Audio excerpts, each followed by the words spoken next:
지난주에 우리는 세상의 기원에 대한 두 가지 견해를 살펴보았습니다. 먼저는 하나님이 만물을 창조하셨다라는 말씀으로 창조하셨다라는 그러한 성경의 말씀과, 다른 주장은 보이는 모든 만물은 그 자체로 영원히 존재해 왔다라는 주장입니다. 보이는 것이 전부다라는 주장이죠. 세상의 기원에 관한 이 두 가지 주장은 전혀 다른 삶을 가지고 옵니다.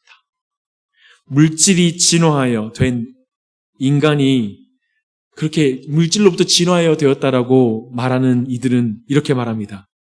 우리는 우주에서 무슨 설계라든지 목적이라든지 선과 악 같은 것을 찾아볼 수 없다. 이들의 주장을 따르면 우리네 인생에서 어떠한 목적과 방향을 찾을 수 없다는 말입니다. 이런 세계관을 잘 표현한 말이 있습니다. 이런 말입니다. 생긴 대로 살아. 생긴 대로. 굉장히 우리에게 익숙한 말이죠. 근데 철학자들은 이렇게 쉬운 말을 또 이렇게 표현하고 있습니다. 자연스럽게 살아. 자연스럽게. 나무는 나무로 살면 되고, 물은 물로 살면 되고, 너는 너로 살면 되는 거야. 라고 이렇게 말합니다. 좀 있어 보이죠? 이 내용 더 들어가면 너무 산은 산이요, 물은 물이다. 이쪽에 들어가니까 너무 복잡해지니까 여러 가지 각설하고, 자연스럽게 살아. 자연스럽게. 이 말은 하나님을 믿지 않는 이들, 곧 자연이 전부이다, 보이는 것이 전부이다라고 말하는 사람들이 발견한 최고의 인생관 중에 하나일 것입니다. 그런데 성경은 자연스러운 삶이 최고의 인생이 아니라 거룩한 삶이 최고의 인생이다 라고 이렇게 말하고 있습니다. 거룩한 삶. 그 거룩한 삶이란 무엇일까요? 성경이 말하는 진짜 인생이란 무엇일까요? 오늘 문답이 그것을 알려주고 있습니다. 사실 오늘 문답은 직접적으로는 우리가 이전에 봤던 사문답과 연결이 되는 것입니다. 제가 사문답을 여러분 다시 한번 읽어드리겠습니다. 하나님은 우리를 어떻게, 왜 창조하셨습니까? 답. 하나님은 자신의 형상을 따라 남자와 여자로 우리를 창조하셨습니다. 그것은 그분을 알고 사랑하며 그분과 함께 살아가고 그분을 영화롭게 하기 위해서였습니다. 따라서 하나님께 지음받은 우리가 그분의 영광을 위해서 살아가는 것은 당연한 것입니다. 보십시오. 작은 컵 하나도 설계자의 의도와 목적이 있습니다. 우리는 들판에서 발견되는 작은 컵 하나를 들고 이건 오랜 진화의 산물이야 라고 말하지 않죠. 그 모양과 그 재질을 보고 우리는 이건 어떠한 디자인이 있었다, 목적과 그런 의도에 따라 만들어졌고 설계자가 있다는 걸 당연히 알고 있습니다. 그래서 하나님은 사람을 의도와 목적을 가지고 창조했습니다. 얼마나 인간은 복잡합니까? 작은 컵과 비교할 수 없죠. 당연히 의도와 목적을 가지고 지어진 것이죠. 그것은 거룩하신 하나님처럼 우리도 거룩하게 살아가게 하는 것, 그게 바로 하나님의 목적입니다. 거룩한 삶은 우리가 만들어진 목적대로 그분께 영광을 돌리는 삶이 바로 거룩한 삶이라고 성경은 말하고 있습니다. 그렇다면 이제 제6문답은 이것의 자연스러운 어떤 이어지는 질문이 이어집니다. 이것입니다. 우리는 어떻게 하나님을 영화롭게 할 수 있습니까?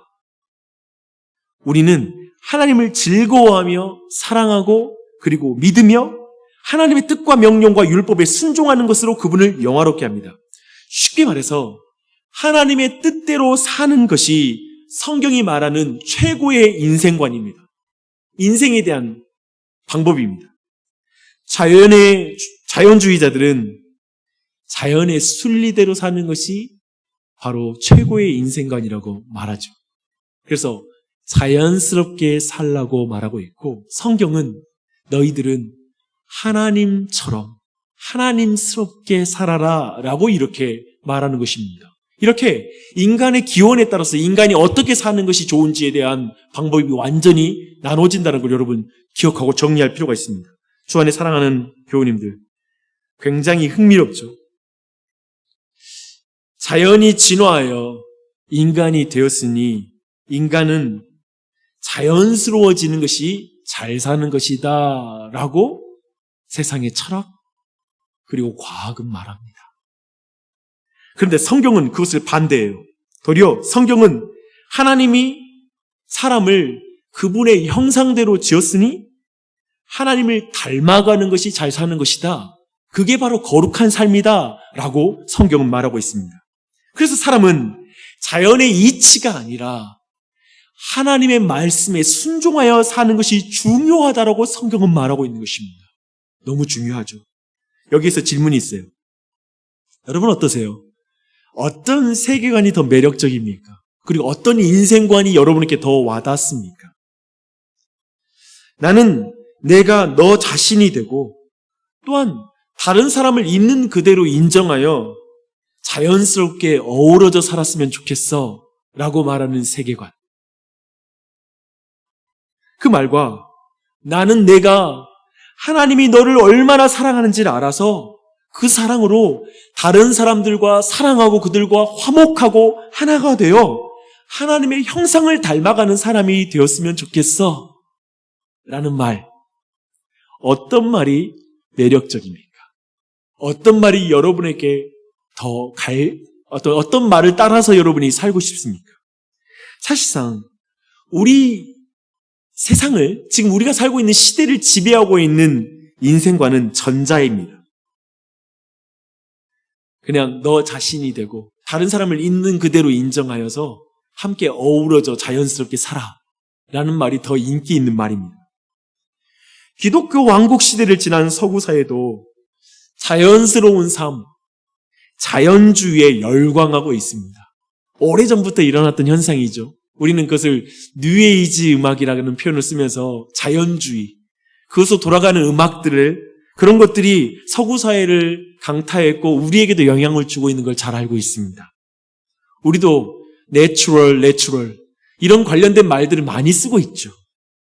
영화로 말하면 아바타와 같은 영화, 아바타가 말하는 어떤 세계관, 그런 것들이 서구 사회에게는 열광적인, 너무 신비하고 매력적인 세계관입니다. 한마디로 많은 서구인들이 자연이 그들을 자유케 하고 그리고 그 자연이 그들을 영광스럽게 만들 수 있다라는 세계관에 열광하고 있습니다. 흥미롭죠? 최초의 사람 아담과 하와도 선악을 알게 하는 나무의 열매, 자연이죠. 물질이죠. 그것이 그들을 신으로 만들어줄 것이라는 뱀의 말에 매력적으로 느꼈습니다. 그리고 그 마음으로 그 뱀의 말을 따라가지요. 근데 이 뱀의 말은 오늘날 문화 안에, 그리고 우리가 살고 있는 이 시대 안에 계속적으로 반복 재생되고 있습니다. 너희가 믿는 신은 인간의 창의력을 축소시키고 이성을 마비시키는 신이야. 혼자 영광을 독차지하기 위해 너의 영광을 축소시키는 그런 욕심쟁이 신이야. 제발 신의 말을 듣지 말고 너의 생각대로 살아. 이 열매를 먹어봐. 이 돈을, 이 권력을, 이 로맨스를 가져봐. 이것이 신이 너에게 주겠다고 약속했던 모든 인생의 의미, 행복, 즐거움, 기쁨, 성취감, 이 모든 것이 바로 이 모든 것들이 줄 수 있는 거야. 여러분, 이 말이 너무 멀리 느끼지 마십시오. 우리가 이 안에 살고 있으니까요. 이런 말이 가득한 세상 속에서 오늘 문답이 어떻게 느껴지세요? 오늘 문답 이래요. 우리는 어떻게 우리는 어떻게 하나님을 영화롭게 할 수 있습니까? 우리는 하나님을 즐거워하며 사랑하고 믿으며 하나님의 뜻과 명령과 율법에 순종하는 것으로 그분을 영화롭게 합니다. 누가 이 질문에 관심 가질까요? 우리는 어떻게 하나님을 영화롭게 할 수 있습니까? 우리의 지금 모든 관심은 어떻게 하면 나를 더 영화롭게 하지? 여기에 관심이 너무 많은 시대에 어쩌면 이 관심은 많은 사람에게 관심 없는 질문일 것입니다. 이 말씀을 듣는 모든 분 중에 관심 가지신 분 계십니까? 자연스럽게 사는 것보다 하나님을 닮는 삶에 더 관심 가지고 계시는 분 계십니까? 혹시 여기에 삶의 의미를 피조물이 아니라 창조주에게 찾아야 한다고 믿는 분 계십니까? 마음으로 여기 있습니다 라고 말씀하셨다면 저는 여러분들 모두가 하나님의 은혜를 받은 자라는 사실을 기억하면서 오늘 말씀으로 들어갔으면 좋겠습니다. 혹시 아직 잘 모르겠습니다 라는 마음도 있을 수 있습니다. 오늘 말씀은 그런 분들에게도 확신을 주는 말씀이 될 수 있을 것입니다. 오늘 말씀에서는 저는 한 가지에만 집중하고 싶습니다. 그 한 가지는 하나님의 뜻과 명령과 율법에 순종하는 것으로 하나님을 영화롭게 할 수 있다라는 이 부분입니다. 여기에 집중해서 오늘 말씀을 살필 것입니다. 오늘 말씀은 성막에 관한 말씀입니다.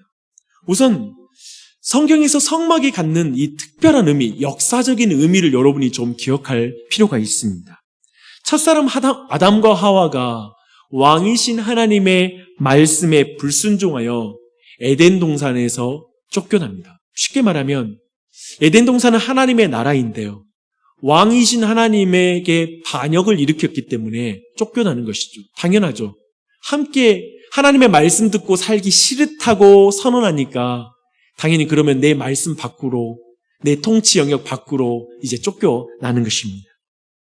그 이후에 땅 위에서는 하나님이 거하시는 장소는 더 이상 없습니다. 에덴 동산과 같은 장소가 없다는 말입니다. 그런데 성막이 에덴 동산 이후 하나님이 사람과 함께 거하시는 첫 장소가 됩니다. 그래서 굉장히 역사적 의미가 있는 것이죠. 여러 차례 말씀드렸지만 성막의 모든 미장센, 곧 모든 기구, 조각의 모양, 그리고 재료와 배치, 모든 것들은 에덴 동산을 연상시킵니다. 성막은 에덴 동산의 축소판이다라고 이렇게 이해하시면 됩니다. 그 기능도 동일해요. 그래서 성막을 만드는 과정은 창세기 1장과 2장에 나오는 첫 창조를 연상시키는 것들로 가득합니다. 그 결정적인 증거는 첫 창조 때의 모든 만물을 만드실 때 쓴 동사가 있는데요. 아쉬라는 동사가 있습니다. 근데 그 동사를 성막을 짓다, 만들다 할 때 동일하게 그 동사를 사용하고 있습니다. 이 외에도 하나님께서는 총 7번에 거쳐서 성막을 어떻게 지을지에 대해서 말씀하고 있습니다. 그리고 마지막 7번째 말씀에서는 안식일에 대한 말씀을 주고 있어요. 어떤가요? 뭔가 라임에 맞추고 있는 듯한 느낌을 갖게 되죠. 무엇에 라임을 맞추는 것이죠? 첫 창조와 라임을 맞추는 것입니다. 이뿐이 아닙니다. 하나님은 성막을 만든 사람들을 부르시고 성령으로 충만하게 하셔서 말씀에 순종하여 성막을 짓게 만드십니다. 이 또한도 첫 번째 창조에서 나타나는 것이죠. 하나님께서 땅을 향하여 명하시니까 풀과 채소와 씨 맺는 열매를 맺게 되는 것을 보여주고 있습니다. 하나님의 명령과 순종이라는 패턴을 보여주고 있는 것이죠. 동일한 것을 보여주고 있습니다. 이렇게 첫 창조를 연상시키는 이유가 뭘까요? 성막은 여호와 하나님의 첫 창조를 회복하고자 하는 새로운 창조의 시작이라고 말하는 것입니다. 그걸 보여주고 있는 것이죠. 다시 한번 말씀드립니다. 첫 창조가 타락으로 깨어졌잖아요. 그 깨어진 걸 회복하고자 이제 새 창조의 시작인 것을 보여주고 있는 것입니다. 이제 좀 더 주제를 좁혀서 한번 보겠습니다. 우리는 첫 창조에서 주목해야 할 진리는 하나님이 왕으로서 말씀으로 세상을 창조하신 것임을 우리가 지난주에 또한 나눴습니다. 성막에서도 그것을 여러분 주목해야 됩니다. 성막의 설계에서 총 7번에 거쳐서 어떻게 만들지를 말씀하고 있죠. 그리고 나서 39장 43절을 보면 모세가 이제 준공 검사를 해요. 근데 그 준공 검사인데 거기서 모세는 이렇게 말합니다.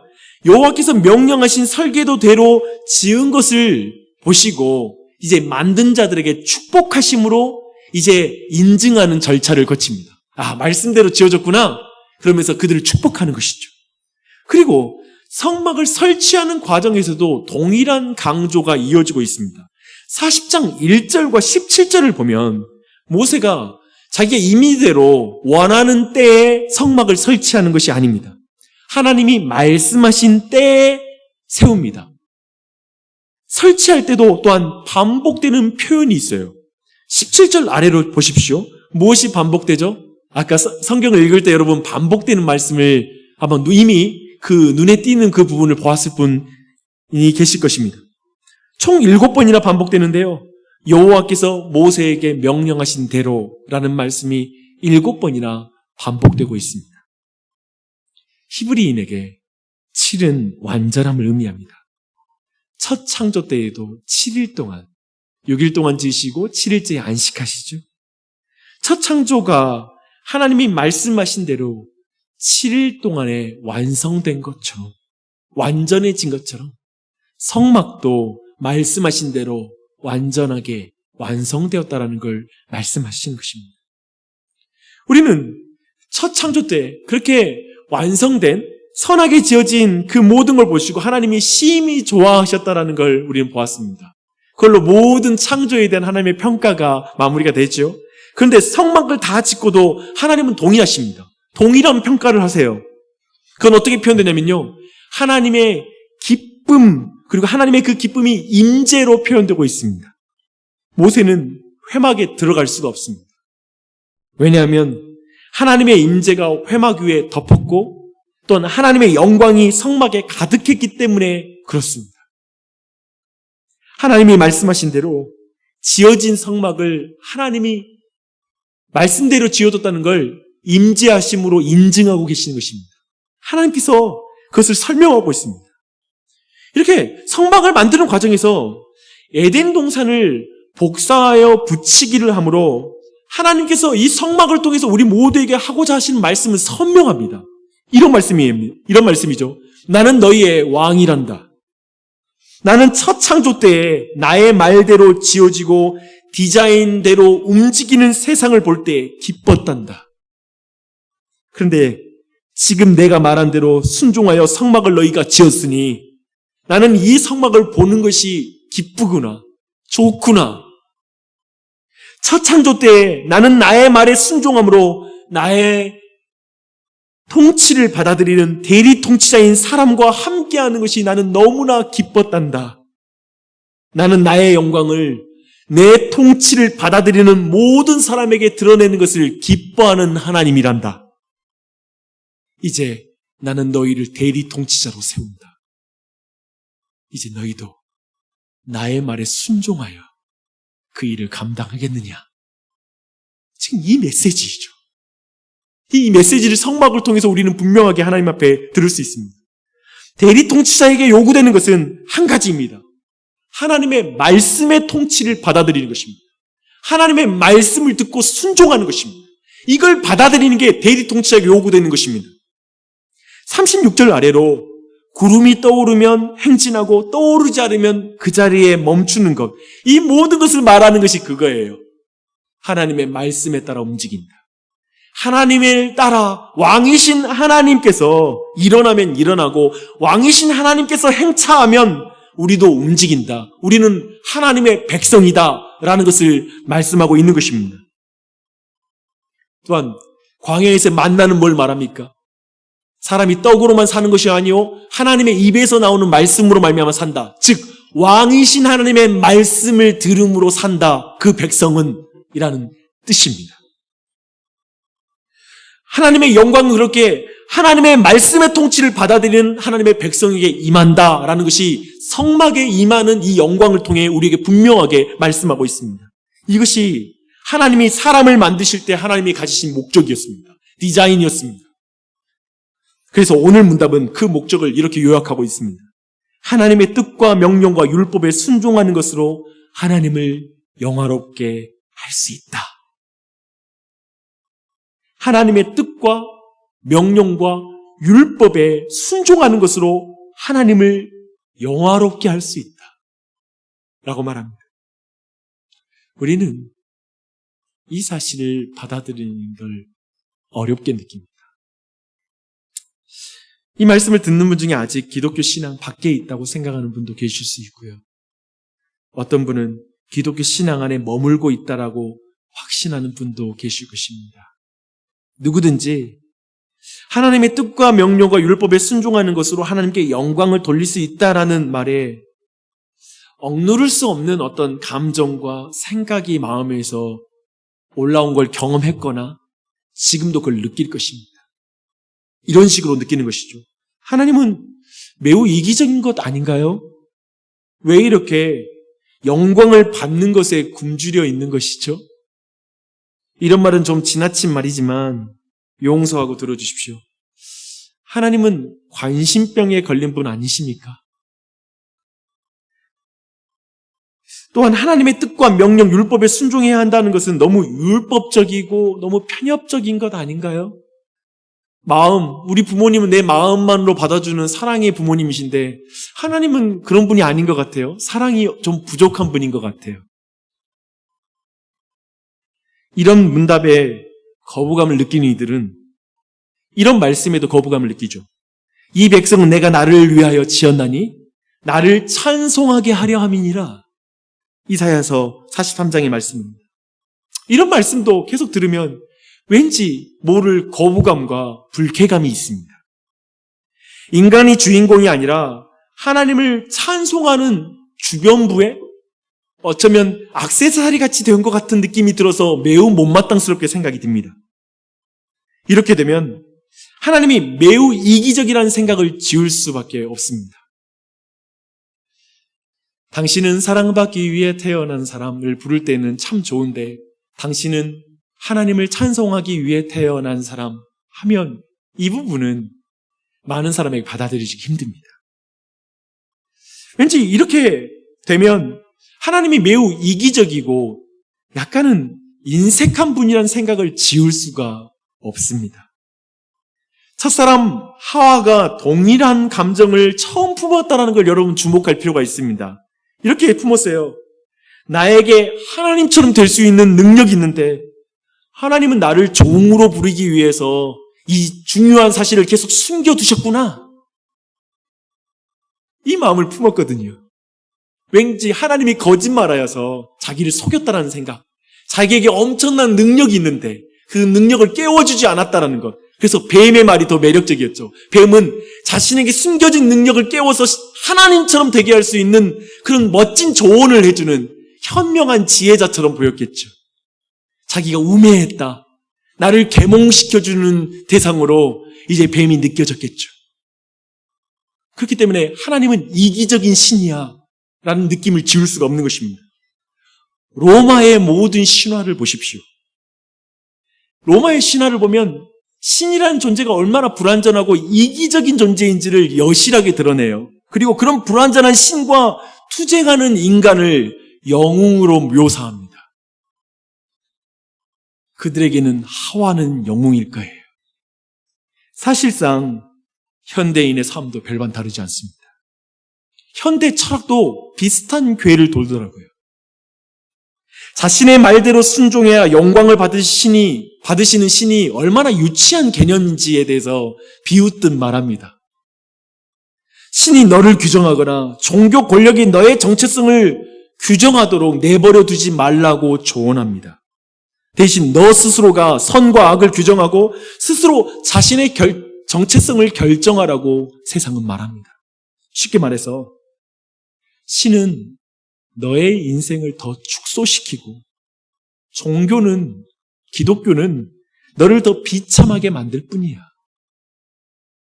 너를 죄책감을 느끼게 함으로 말미암아 유지될 뿐이야. 그들은 너가 신이 되면 돼.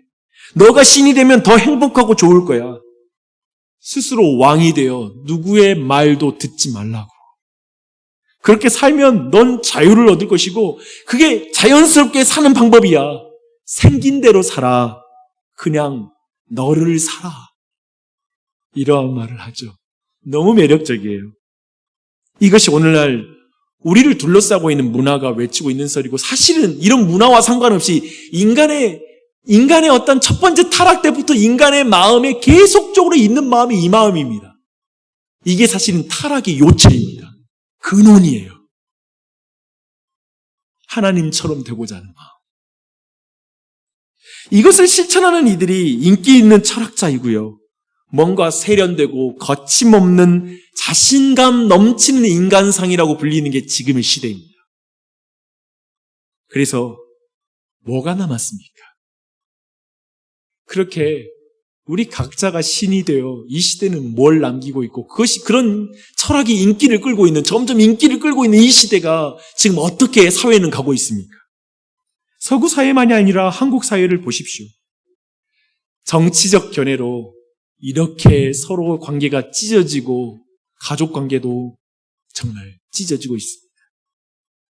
과학 문명은 날이 갈수록 발전하는데 사회는 더욱더 분열됩니다. 사람들이 이 세상을 하나로 뭉쳐주게 만들 거라고 소통을 원활하게 만들어줄 것 같은 휴대폰과 유튜브와 모든 인터넷이 사회를 하나로 만들었습니까? 더 분열되게 만들고 있는 면도 있습니다. 예전에는 상상할 수 없었던 뉴스 코너가 있죠. 그 코너는 팩트체크라는 그런 코너입니다. 왜 그런 코너가 생겼습니까? 가짜 뉴스가 너무나 많기 때문에 그렇습니다. 우리가 너무 요즘 당혹스러운 건 너무나 자명한 사건, 어떤 확실한 사건 앞에서도 너무나 상반된 견해와 뉴스가 쏟아지고 있다는 것에 우리 모두는 너무나 놀라고 당혹스럽습니다. 우리 물론 점점 익숙해지고는 있습니다. 사실 팩트체크도 언론사의 이해에 따라 조작될 수 있다고 생각하기 때문에 이제 개개인이 언론사가 되었습니다. 유튜브에는 개인 언론이 너무나 많고 이제 사람들은 거대 언론이 아니라 개인 언론을 따라서 자기의 취향대로 사실을 구성하고 그걸 믿고 살아가고 있습니다. 그 가운데 모든 사회에는 갈갈이 찢겨가고 있죠. 이 현상을 팀 켈러 목사님은 콜롬비아 대학의 앤드류 델방코 교수의 글을 인용하면서 이렇게 말합니다. 오늘날 미국은 신 중심의 나라에서 국가 중심으로 그리고 오늘날은 개인 중심으로 변화되었는데 점점 개인화되면서 참된 행복과는 거리가 멀어지고 있다. 여러분 주의하십시오. 우리는 하나님 중심, 하나님의 말씀으로부터 멀어져 개인 중심, 개인의 판단이 중요하다는 세상을 살고 있습니다. 사실상 생각해 보십시오. 하나님도 모르도 각자가 신이 된 것입니다. 신을 몰아내면 인류의 문명이 더 찬란하게 빛날 줄 알았는데 그렇지가 않습니다. 하나님이 왕이 아니라 내가 왕이 되면 내 삶이 좀 더 자유로울 줄 알았는데 그렇지가 않습니다. 하나님의 말씀대로 되는 것보다 내 말대로 되면 좋을 것 같은데 그렇지 않습니다. 이거 우리에게 설득되는 게 어려워요. 그리스도인들에게. 이게 설득됐다면 우리가 말씀을 꾸준히 읽을 것입니다. 기도를 꾸준히 할 거예요. 지금 이 부분에 대한 설득이 우리도 잘 안 돼서 더디게 설득되는 성화의 과정을 거치고 있습니다. 사랑하는 여러분, 하나님을 왕으로 인정하십시오. 어린아이에게 아빠, 엄마 곁에 꼭 붙어 있어? 떨어지면 큰일 나.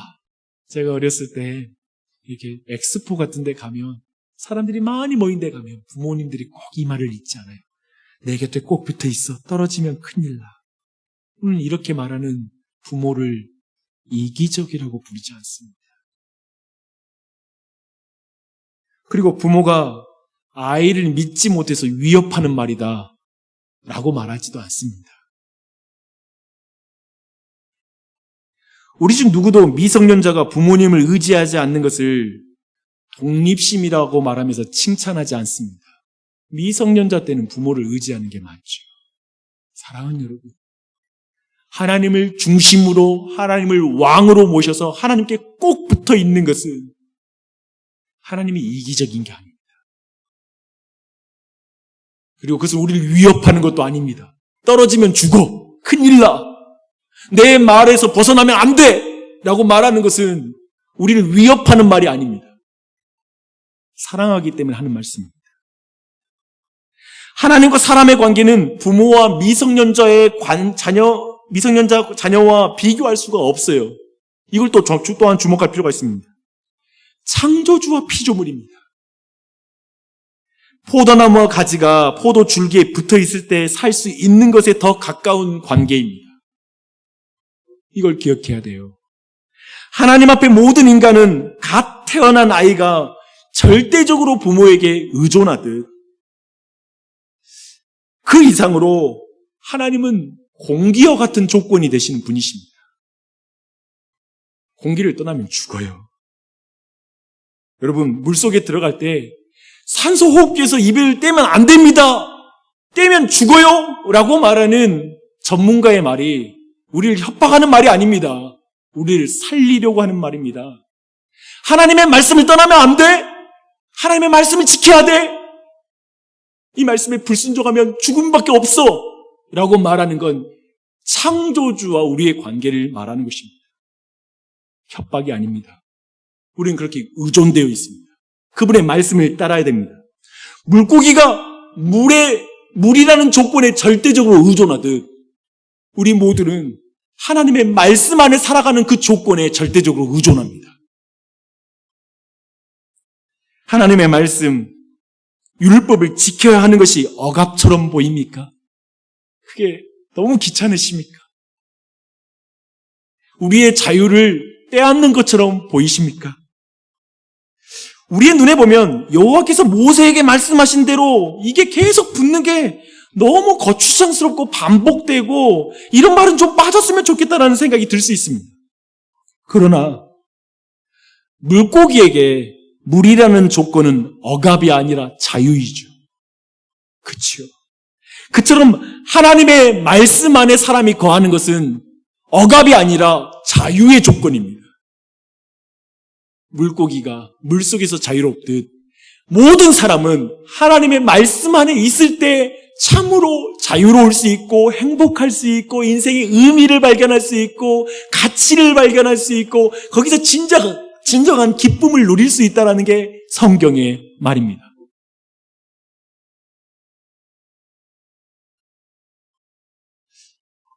다시 한번 말합니다. 우리는 자꾸 말씀을 지킴으로 하나님께 영광을 돌릴 수 있다라는 말이 하나님께서 이기적인 분이라는 그런 인상을 지울 수 없습니다. 아니요. 하나님은 이기적이지 않습니다. 하나님 중심이 이기적이라고 비난하면서 자신이 신이 되어 이기적으로 사는 것이 인간입니다. 하나님의 율법은 자유를 억압하는 것이라고 말하면서 자기 기준으로 수없이 많은 사람을 억압하는 것이 인간입니다. 하나님을 떠나면 떠날수록 인간은 더 서로를 억압하고 자신을 억압하게 됩니다. 자연스럽게 살라고 했는데 사람은 자연을 우상으로 섬깁니다. 돈에 사로잡혀 살고요. 명예에 사로잡혀 살고요. 사실상 우리를 행복하게 만든다라는 것에 종이 되어 살아갑니다. 그렇지 않습니까? 그런 우리에게 하나님은 어떤 분이십니까? 그렇게 우상을 숭배하고 그렇게 자기 스스로를 신으로 만든 우리 인간을 위해서 하나님이 어떻게 행하십니까? 오늘 이 말씀 전에 사실 성막이 지어지기 전에 이스라엘 백성이 황금 우상을 숭배합니다. 송아지 우상을 만들죠. 그때 모세는 그 모든 것을 보고 그 황금 우상을 깨뜨려서 사람들에게 그것을 갈아서 먹입니다. 이것은 너희들이 먹을 수 있는 존재야. 이것은 아무것도 아니야. 이 신이 얼마나 무력한 존재인지를 알려주는 것이죠.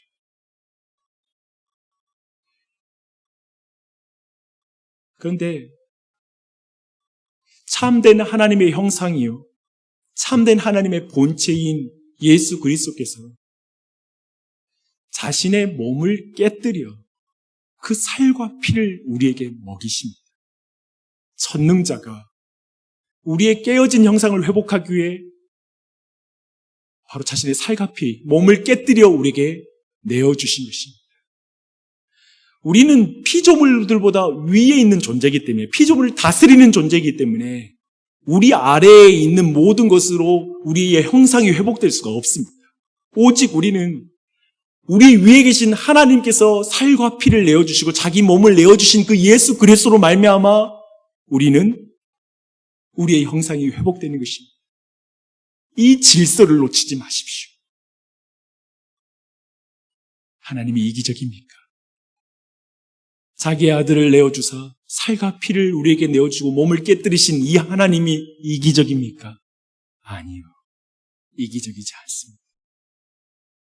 더불어 그분은 가장 선하고 가장 완전한 분이시기 때문에 하나님께서 가지신 계획, 그 계획을 놓치지 않고 그 약속을 놓치지 않고 결국 예수 그리스도를 내어주심으로 말미암아 하나님이 영광을 취하시는 분이시기 때문에 우리에겐 더욱더 기쁨과 감사함이 있습니다.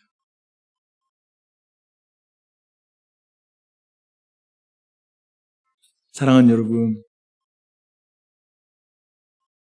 대종상을 타고 놀라운 성취를 하여 하나님께 영광을 돌리는 것 좋지요. 하나님께 영광 돌립니다. 이런 위치, 이런 성취, 이런 학벌, 이런 집, 이걸로 영광 돌립니다. 그러나 사실 그건 영광에 대한 어쩌면 한 부분에 지나지 않는 것이라 생각합니다. 무엇이 영광 돌리는 삶일까요? 세상은 말합니다. 생긴 대로 살아. 자연스럽게 살아. 그러나 성경은 말합니다. 말씀대로 살아. 하나님이 너를 지은 대로 살아. 라고 말합니다. 말씀대로 살 때 하나님의 영광이 거기에 임합니다. 이것이 하나님께 영광을 돌리는 것입니다. 참 쉽죠. 그리고 어렵죠. 참 쉽다라는 건 억만금을 들여서 하나님께 영광 돌리는 건 아니잖아요. 여러분을 기쁘게 만들고 슬프게 만들고 절망케 만들고 희망케 만드는 그 것들, 돈일 수 있고 어떤 이 세상의 어떠한 성취일 수 있고 그것으로 하나님께 영광 돌리는 게 아니잖아요. 그래서 쉽죠. 한편 어렵죠. 하나님의 말씀대로 사는 것. 그 자세한 내용은 다음 주에 또 살펴볼 것입니다. 기억하십시오. 성령 하나님께서 우리를 도우십니다. 불살레가 오홀리압에게 성령이 충만하여서 성막을 지은 것처럼 하나님은 반드시 주님의 성령을 부으셔서 그분의 말씀을 온전히 순종하게 만드십니다. 성령이 우리 안에 거하십니다. 하나님의 말씀을 순종하는 그 자리, 그 가운데 하나님의 영광이 임합니다. 하나님의 영광이 드러납니다. 사랑하는 여러분, 진리 없고 진심만 남은 것을 무속신앙이라고 말합니다. 기독교는 말합니다.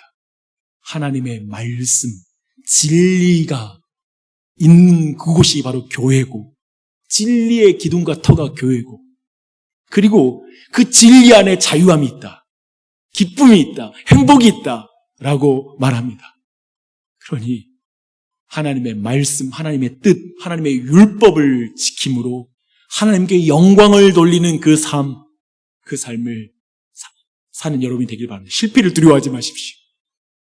예수 그리스도의 공로로 말미암아 이미 구원을 받았습니다. 하나님의 백성 되었습니다. 그러니 실패를 두려워하지 말고 여러분의 자리에서 이 어두운 세상에서 자연스럽게 살라는 세상에서 거룩한 삶을 살아가는 온 교회 되기를 축원합니다.